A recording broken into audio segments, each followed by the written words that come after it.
So, today is February 14. Diba? Sa mundo, si Valentine, si Cupid, at kung sino-sino pa ang ating mga nakikita sa paligid. No? Mabentang-mabenta ang komersyalismo, no?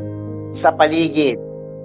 At isa pa, they are calling it Ash Wednesday today.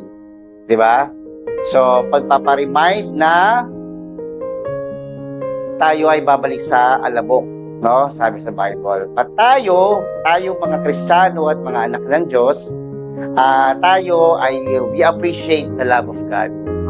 Tonight, we will just enjoy His love, no? We will just enjoy God's love with a genuine affection. Amen? Amen. So, ayan yung topic natin for tonight, no? Sabi niya dito, love with genuine affection. And that love comes from our God, no? That love comes only from our God. Genuine. Genuine affection. Diba? So, kasi merong love na fake. May love na pretentious. Diba? Pretentious. Sorry. May love na mahal ka lang pagkaharap ka. Pag nakatalikod, hindi na. Diba? So, ito, merong love ng pagkakaibigan. Diba? Pero ito, it has a genuine affection. So, ano pa yung genuine affection? Sabi dito, refers to things such as emotions that are real and not pretended. Yun yung genuine. Tapos, affection, expressions of love, genuine expressions of love and affection demonstrated in action towards others. In short, may care, may caring, may pangangalaga. Tapos, genuine. Puro. Diba? Sa Tagalog, puro. Ang iba pang term, hindi nagbabalat kayo. Tama? So, yun yung pagmamahal ng Diyos. No? Straight siya, genuine. Pinaparamdam talaga niya, pag mahal ka niya. Amen? So, dumako tayo sa heart of the message. I'm sorry. Sa Romans 12, verse 9 to 11, sabi dito, don't just pretend to love others, but really love them.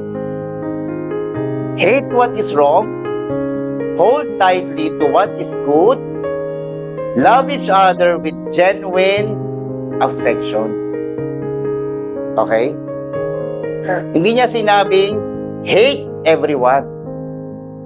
Sabi niya, hate what is wrong. Okay? So, dito, hindi tayo magagalit dun sa tao. Magagalit tayo sa ginagawa ng tao. Diba? Kasi mali. Pero hindi ka titigil. Sasabihin mo pa din. Diba? Sa pamilya, kapag hindi ka pinapansin ng magulang mo o ng mga mahal mo sa buhay, matakot ka. Pag hindi ka pinapakialaman ng mga magulang mo sa mga ginagawa mo sa buhay, tama man yan o mali, matakot ka. Kasi wala silang pakialam sa'yo. Amen?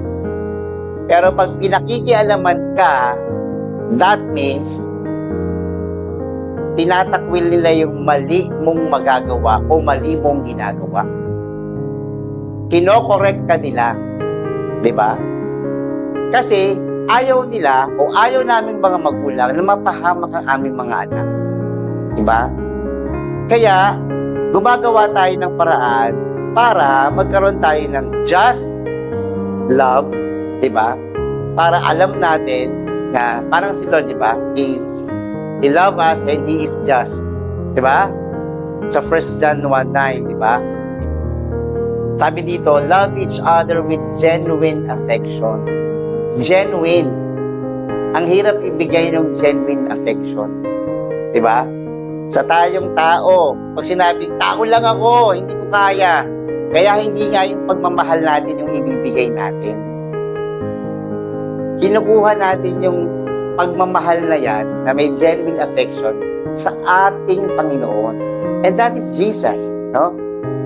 Jesus Christ, siya yung pag-ibig ng Diyos sa atin. Doon tayo kukuha ng pagmamahal na may genuine affection so that it can be given to everyone. Amen? Next, and take delight in honoring each other.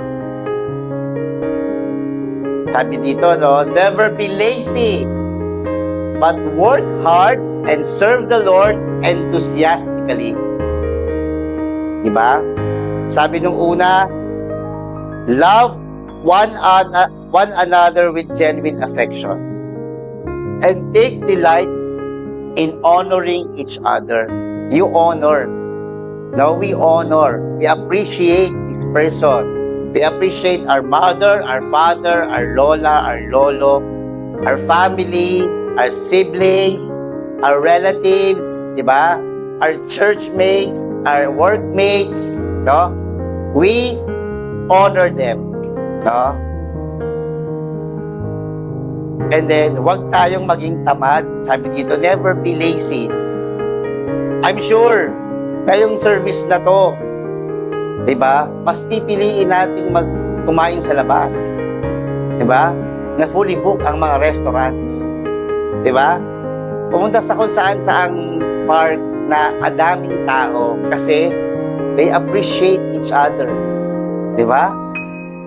Diba? They honor each other. They delight in honoring each other.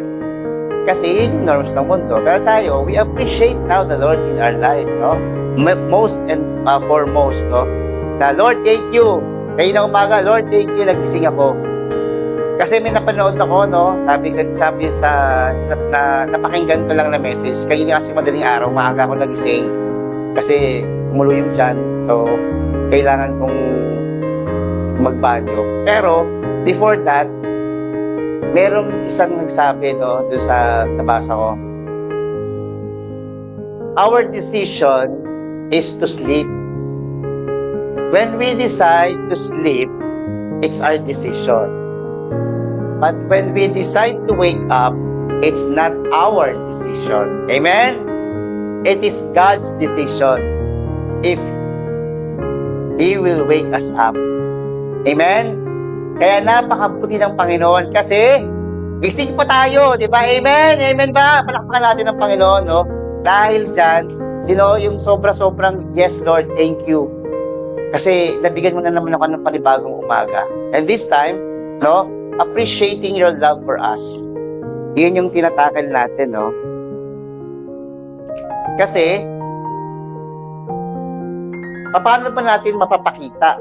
Paano pa natin yung papakita sa kapwa na yung ating mga ginagawa sa kanila ay genuine.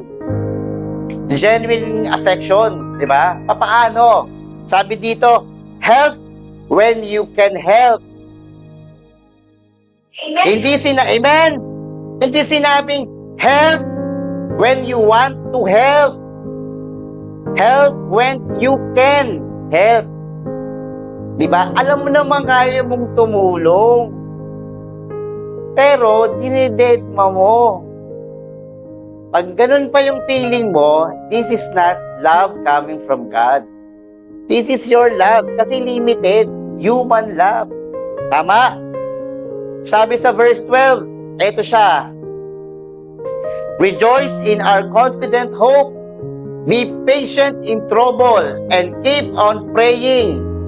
When God's people are in need, be ready to help them. Dito nga, be ready, oh. Always be eager to practice hospitality. Amen? Tayo Pilipino. Kilala tayong hospitable, no? Sa buong mundo, Pilipino ang most hospitable person in the world. Mas masarap yun sa mata ng Panginoon kasi we are practicing hospitality. Amen? Amen. Sabi sa 13, no? When God's people are in need, be ready to help them. Walang bayad yan. Yung pagtulong. Walang interest yan. Kasi ang interest natin nasa langit. Diba? Kapag nakikita ng Panginoon na genuine yung affection natin sa ating kapwa, and when we help them with genuine, no? With genuine help, plus points tayo sa Lord. Tama? Amen? Amen? Tapos, sabi dito, no? Bless people, not curse. Amen? Kung dati,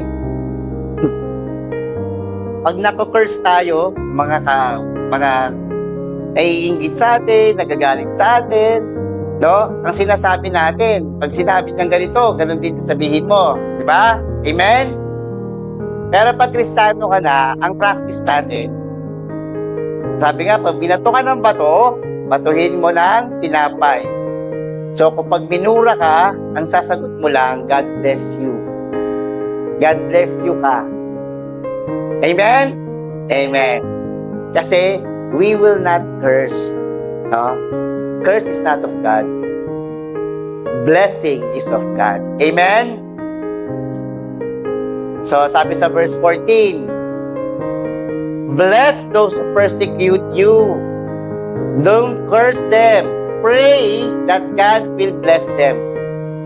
The more na kinukurse ka ng kapitbahay mo, si Marites, the more na ipagpipray mo yung kapitbahay mo.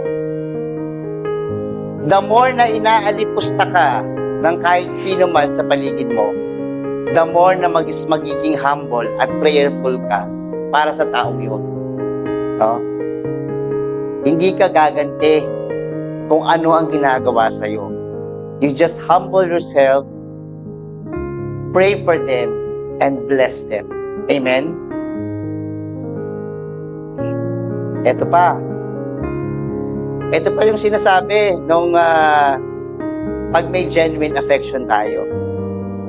Be happy with the success of others. Amen? Amen. Praise the Lord! Nanalo ako! Nanalo ako! Third place. Ay, third place lang?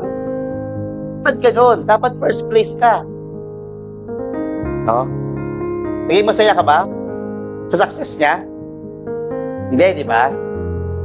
Kasi, whatever award he gets, or we get, whatever achievement we got, kailangan masaya tayo. Whether we are on the 3rd place, 10th place, 20th place, 1st place, di ba?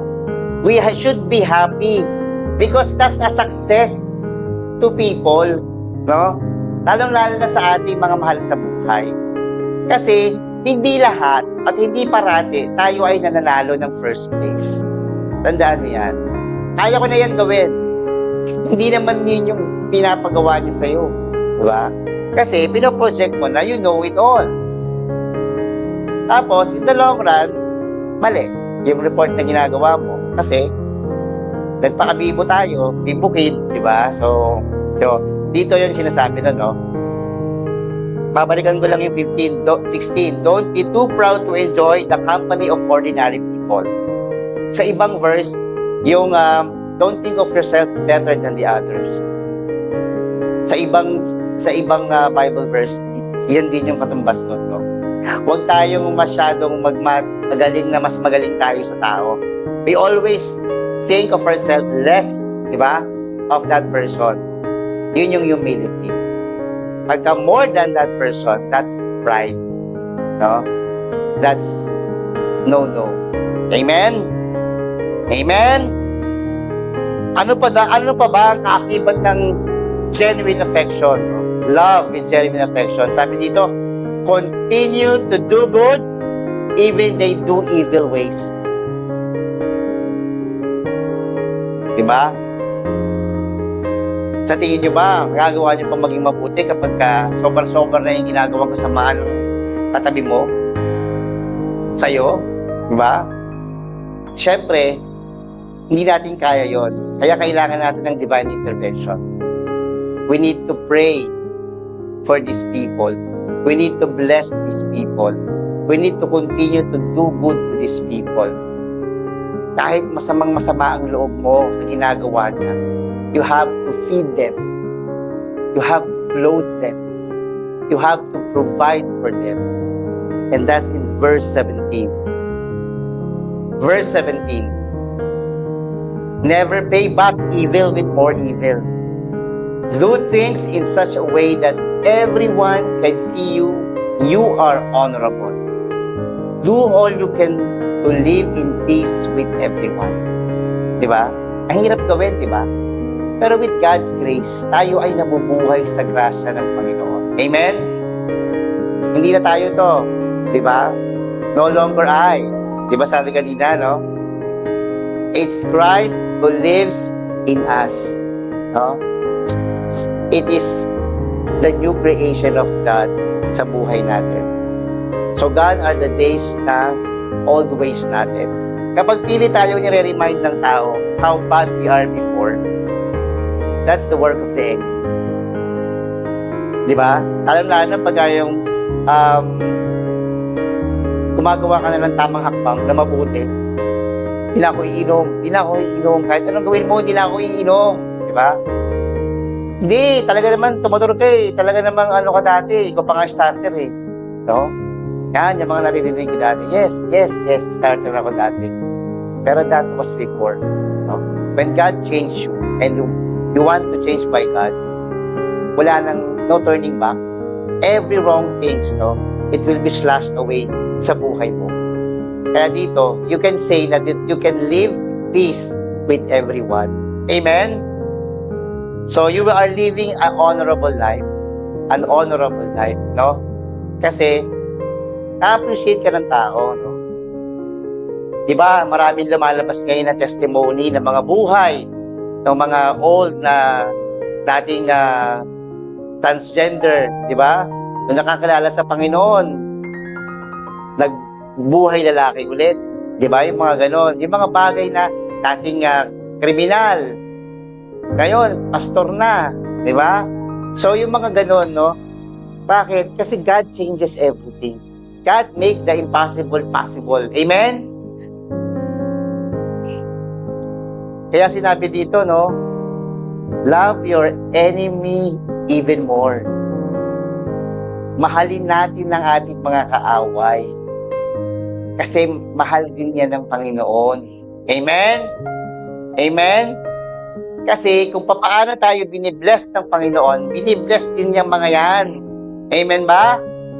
Diba? Mas maganda, i-bless pa rin natin sila. Bakit? Kasi from then, marirealize nilang mahal talaga sila ng Panginoon. Diba? Amen? Sabi sa 19, no? Ito, naging natin to, life verse natin dito, isang taon, no? Dear friends, never take revenge. Diba? Leave that to the righteous anger of God. For the scripture says, I will take revenge. I will pay them back, says the Lord. No? Amen? Amen? Vengeance is mine, says the Lord. Diba? Sabi sa ibang translation. No? So yun, no? Si Lord ang bahala. Kung nagugulpi tayo ngayon ng senaryo ng buhay na tayo ay sobrang baba, sobrang hirap, sobrang dami ng problema, di ba? Ang problema ay hindi sa atin, kundi sa Panginoon. Amen? Amen. Si Lord na ang bahala. We will just surrender everything to our God. Kasi siya naman talaga ang nagbibigay ng solusyon at solusyon sa lahat ng problema natin. Amen? Kaya tayo sa atin yung victory. Kay Lord lahat ng battle. Amen? No, sabi dito, instead, if your enemies are hungry, feed them. If they are thirsty, give them something to drink. In doing this, you will heap burning coals of shame on their heads. Diba? Parang makokonsensya sila. Diba? Instead of stoning them as well, habang binabato ka, feed your enemy. Diba? Painin mo. Diba?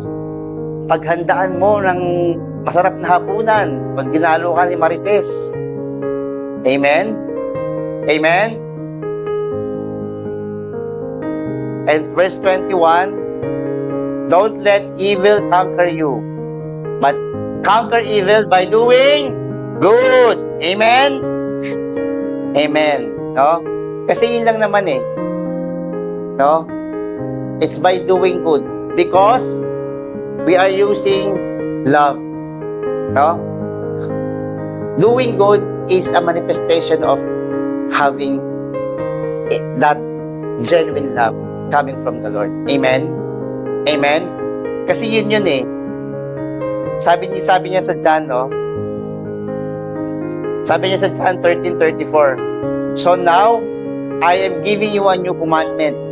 Love each other. Just as I have loved you, you should love each other. Amen? Yun lang yung commandment niya. Love each other. Sa iba, love your neighbor. We love God, then we love our neighbor. Amen?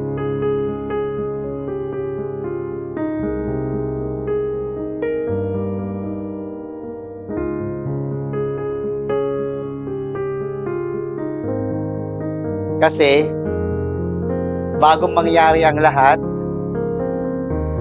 before we love God, before we love, God loved us first. Amen? Amen. That is in 1 John 4:19. Nasa scripture yan. No? Bago tayo nagmahal, tayo muna ay minahal. Amen? Tingin mo nga yung katabi mo, tanungin mo nga, kamahal-mahal ka ba? Tanungin nyo yung katabi nyo. Anong sagot? Kamahal-mahal. Dapat ang sagot, di ba? Kasi tayo mga anak ng Diyos, no? Lahat ng ginawa ng Panginoon ay kamahal-mahal. Sabi niya nga sa John 1:31, di ba?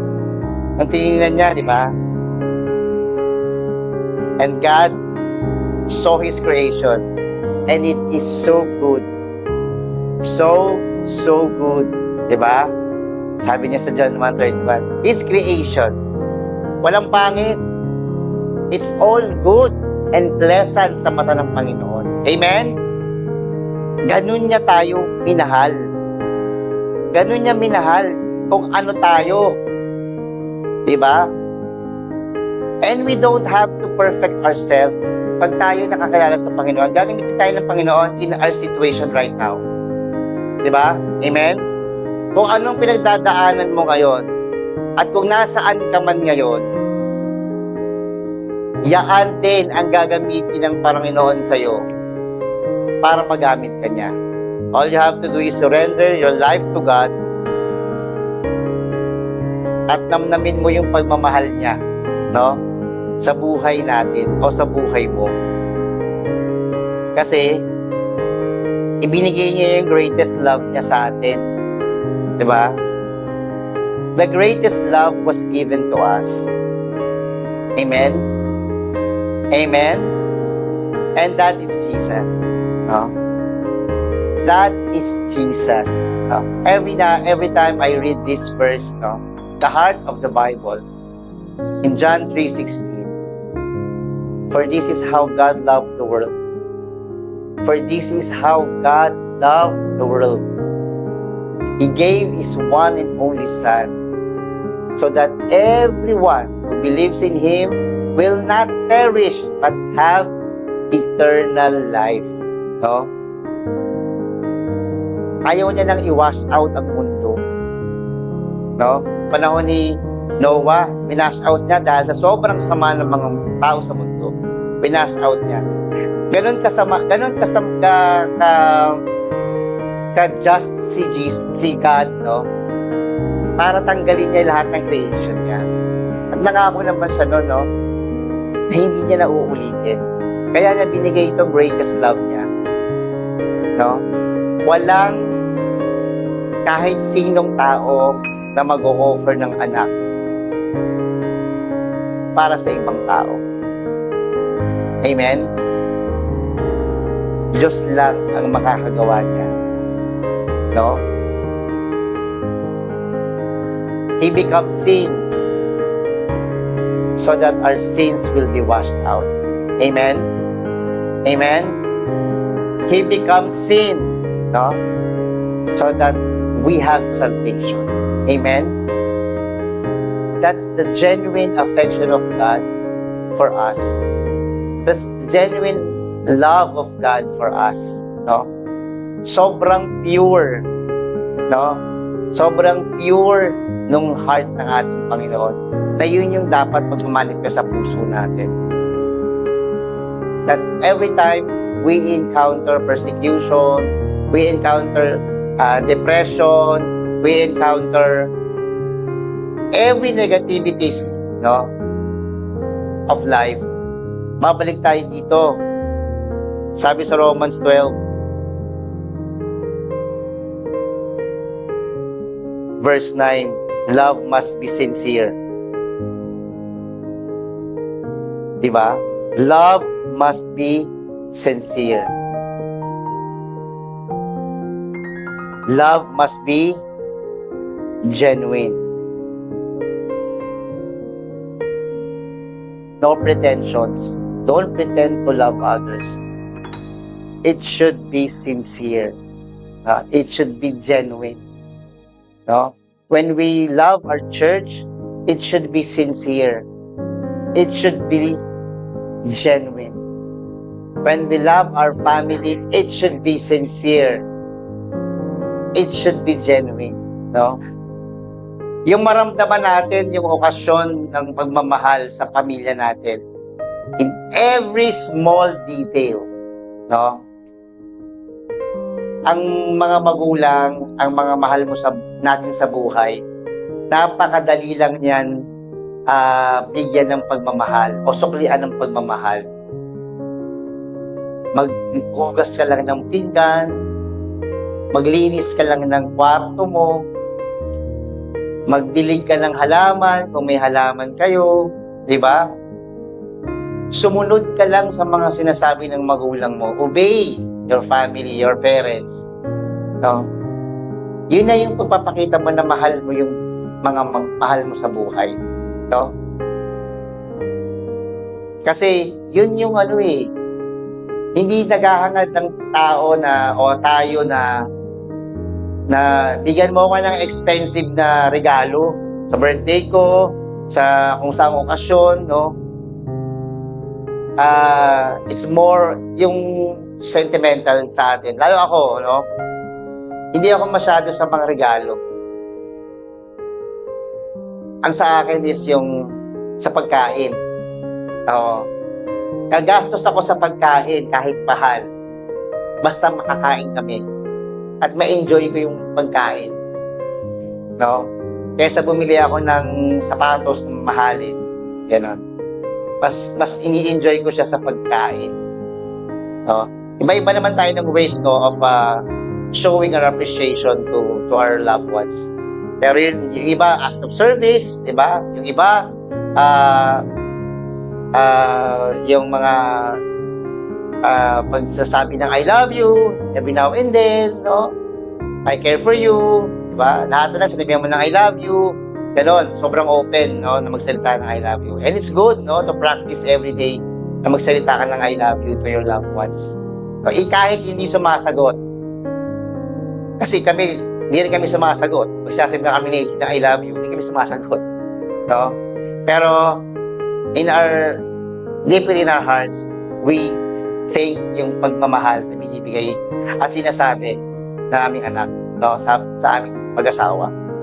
At sa lahat din, no, ng mga nandito, nakikinig, no, kung meron pa tayong mga bagay na nasabing hindi maganda sa kapwa natin, no, we lift up to God every day. Sabihin natin sa Panginoon, Lord, palitan mo siya ng pagmamahal mo. So I can give love to my enemy. So I can feed them. So I can give water. No? So I can enjoy to bless these people. Kasi kung tayo lang, wala, di natin talaga siya kaya. No? And this genuine love, no, na pinagkukuhanan natin, it should be from the Creator. Nasa Diyos lang lahat. No? Kaya, taliwas man sa ginagawa ng mundo ngayon, pero mahal ng Panginoon ang lahat ng nilikha niya. Diba? Amen? Kaya niya binigay ang kanyang bugtong na anak. Para pag tayo naniwala, ito yung balik, we will be having our eternal life. Amen? Amen, no? So, from there, yun pa lang yung magbibigay sa atin ng kasiyahan na mag-serve, magmahal, at mag-serve, at magmahal, at mag-serve, at magmahal. Amen? No? Na hindi ka magsasawa, na hindi ka mapapagod. Yes, physically tiring. Yes, Lord. Physically, nahihirapan ako, napapagod ako. Pero Lord, mahal na mahal mo ako, kaya pupunta ako dito. Pagsisimba ako kasi mahal na mahal mo ako eh. No? Kung na-appreciate lang natin kung paano talaga binibigay ng puspos, liglig at siksik ang biyaya ng Panginoon. No? Nasa parang hindi na natin maarong. Magugulantang na lang tayo na may mga provision na ang Panginoon sa lahat ng mga problemang dinadaanan natin. Because of His love, because of His tender loving care, no? The TLC na ginagawa ng Panginoon sa buhay natin is showing everything para mas mahalin natin ang ating Panginoon. Amen ba? Amen? And that concludes, no? That loving with genuine affection, that is coming from our God, coming from our Lord, no? That kailangan natin doon i-manifest, doon natin kukunin, doon natin i-draw yung pagmamahal na yan so that it can be shared to everyone. Hindi siya limitado, ha? Walang sinabing sa kaibigan lang, walang sinabing sa kapitbahay lang, o sa nagbibigay lang sa ng sorbetes, o ng taho sa umaga, no? Sabi to every people of God, no? Every people of God. And we are all entitled to experience that love. Amen? Amen? So let's stand to our feet and let's pray. Thank you, Lord God, Heavenly Father, Lord God, in the mighty name of Jesus, Lord God. Thank you, Lord God, for your unconditional love, Panginoon, Lord God. Thank you, Lord God, for your genuine love for us, Panginoon, Lord God. For with that love, Lord God, that you have for us, Panginoon, Lord God, we now can share that love to everyone, Panginoon, Lord God. To love our neighbors, Lord God. To love all those who are in need, Lord God. To love our enemies, Panginoon, Lord God. And most of all, Lord God, to love you more and more and more, Lord God. To give back all the glory and the highest adoration to you, Panginoon, Lord God. Dahil ikaw lamang, Panginoon, Lord God, ang lahat ng nakakaalam kung ano ang plano mo sa aming buhay, Panginoon, Lord God. Ikaw lang din, Lord God, ang nagbibigay sa amin ng lahat ng provision, Lord God. Nakakailanganin namin as we journey with you, Lord God. As we wait for you, you're coming back, Panginoon, Lord God. Thank you, Lord God, for all the provisions, Lord God. Thank you, Lord God, for loving us so much, Lord God. Thank you, Lord God, for appreciating us every now and then, Lord God. And we love you back, Lord God. We appreciate you. We bless your name, Panginoon, Lord God. The highest, Lord God. The name above all names, Lord God. Thank you, Lord God, for every, Lord God, aspect of our being, Panginoon, Lord God, na minumod mo. Lord God, thank you for pruning us more daily, Panginoon, Lord God, sa aming mga buhay, Panginoon, Lord God. Thank you, Lord God, for changing us every now and then, Panginoon, Lord God, sa aming buhay, Panginoon. Thank you, Lord God, for molding us, Lord God, into your will, Panginoon, Lord God, so that we can be used mightily in your vineyard, Lord God. Salamat, Panginoon, Lord God. Thank you for that warm love, Panginoon. Naramdam namin ngayon, Lord God. Salamat sa iyong presensya, Panginoon. Thank you for embracing us, Lord God, so much tightly, Panginoon, Lord God.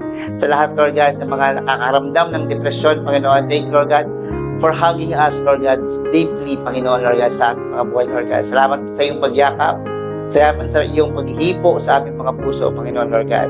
Thank you, Lord God. We love you. We love you. We love you. In the mighty name of Jesus we pray. Amen. Praise the Lord.